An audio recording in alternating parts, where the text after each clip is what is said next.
ఆహ్, ఈరోజు మనం డే 3 గ్రాటిట్యూడ్ కృతజ్ఞత జర్నీలోకి ఎంటర్ అయ్యాం. సో, ఫస్ట్ మనం మదర్‌కి, మన అమ్మకి గ్రాటిట్యూడ్ తెలియజేసాం. Second day father. అన్ అందరూ డే 2 కంప్లీట్ చేశారని అనుకుంటున్నాను. ఈరోజు మనందరికీ తెలుసు మాతృదేవోభవ, పితృదేవోభవ, తర్వాత ఆచార్య దేవోభవ. సో, ఈరోజు మన గ్రాటిట్యూడ్ గురు.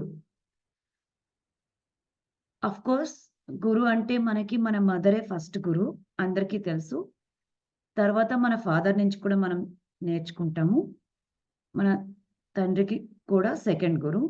థర్డ్ మనం ఎప్పుడైతే మన లెర్నింగ్, ఎడ్యుకేషన్ స్టార్ట్ చేస్తామో స్కూల్‌లో జాయిన్ అయిన ఫస్ట్ రోజు నుంచి ఈ రోజు వరకు, ఈ రోజు వరకు మీ జీవితంలో ఏదైతే నాలెడ్జ్, స్కిల్ మీరు కలిగి ఉన్నారో, అది ఏదో ఒక రకంగా ఎవరో ఒక ద్వారా నేర్చుకోవడం ద్వారానే మీలో ఈ జ్ఞాన సంపద గాని, ఈ తెలివితేటలు గాని, ఈ నైపుణ్యాలు గాని మీలో వచ్చుంటాయి.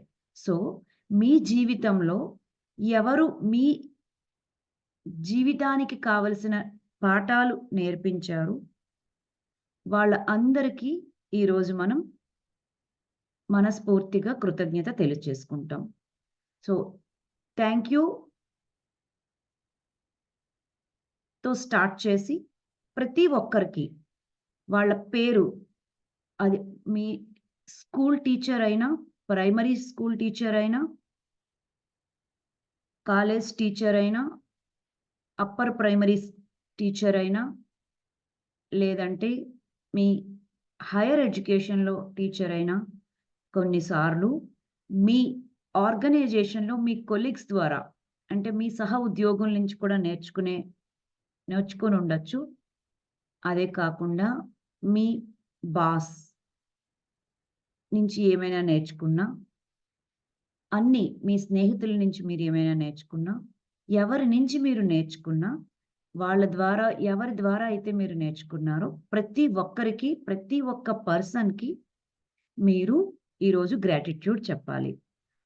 ఒక పర్సన్‌కి గ్రాటిట్యూడ్ చెప్పినప్పుడు, ఆ పర్సన్ నుంచి ఏం నేర్చుకున్నారు అనేది కూడా మీరు తెలియచేయాల్సుంటుంది. రైట్? సో, ఇది ఎందుకు తెలియచేయాలి? అట్ ప్రెజెంట్ మీరు ఎవరి దగ్గర నుంచైతే నేర్చుకుంటున్నారో, వాళ్ళకి కూడా గ్రాటిట్యూడ్ నేర్పించండి. తెలియచేయండి. దీనివల్ల మీకు నేర్పించే వాళ్ళలో కూడా ఒక పాజిటివ్ ఫీలింగ్ అండ్ వాళ్ళని మోటివేట్ చేసిన వాళ్ళవుతారు. ఇంకా మీకు నేర్పించడం కోసం.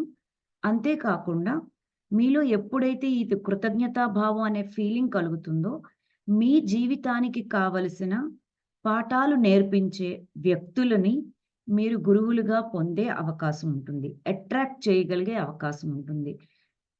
అండ్ మనం ఎడ్యుకేషన్ ఆపేసిన తర్వాత కూడా మన జీవితానికి కావాల్సిన చాలా విషయాలు మనం ఎవరో ఒకరి దగ్గర నుంచి నేర్చుకుంటాం. వాళ్ళని కోచ్ అనొచ్చు, మెంటర్ అనొచ్చు, గైడ్ అనొచ్చు. సో, ఏ పేరుతో పిలిచినా ఎవరి ద్వారా అయితే మీకు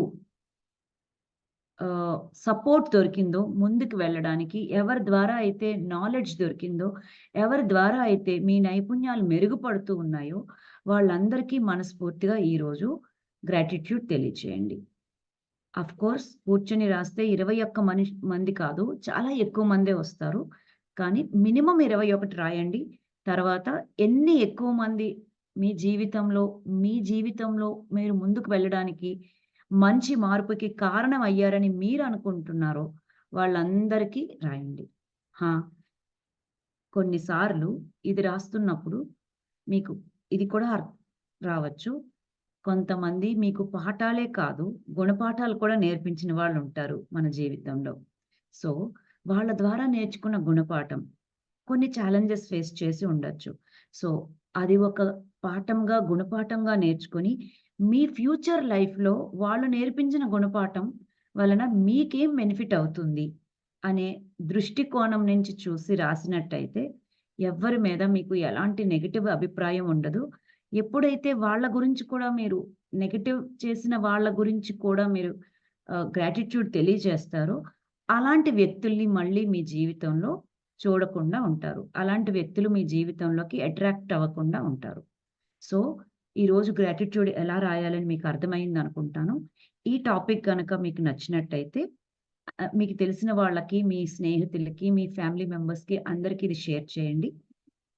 తప్పకుండా ఈ ప్రాక్టీస్ చేసిన తర్వాత, కంప్లీట్ అయిన తర్వాత ఏ రకంగా మీకనిపించింది? మీ ల మీ భావోద్వేగాలలో వచ్చిన మార్పులని కామెంట్ బాక్స్‌లో తెలియచేయండి. Thank you. రేపు ఇంకో టాపిక్‌తో మళ్ళీ కలుద్దాం.